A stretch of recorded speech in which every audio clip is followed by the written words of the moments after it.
আসসালামু আলাইকুম। স্বাগতম আমাদের চ্যানেলে। বাংলাদেশের চলচ্চিত্র জগতে এই মুহূর্তে যে খবরটি সবচেয়ে বেশি আলোচনায়, সেটি নিয়েই আজকের এই বিশেষ আপডেট।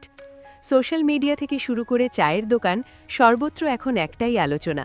মেগাস্টার শাকিব খান এবং পরিচালক রায়হান রাফি জুটি আবারও একসাথে কাজ করতে যাচ্ছেন বলে জোরালো গুঞ্জন শোনা যাচ্ছে।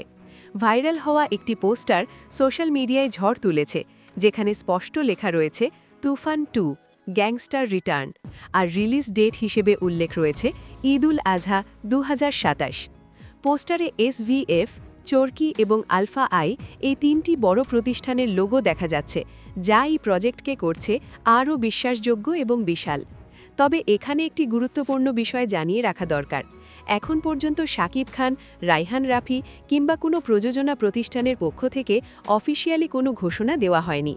পোস্টারটি সোশ্যাল মিডিয়ায় ভাইরাল হয়েছে এবং দর্শকদের মধ্যে ব্যাপক সাড়া ফেলেছে, কিন্তু এটি সম্পূর্ণ কনফার্মড কিনা সেটি এখনও আনুষ্ঠানিকভাবে নিশ্চিত করা হয়নি।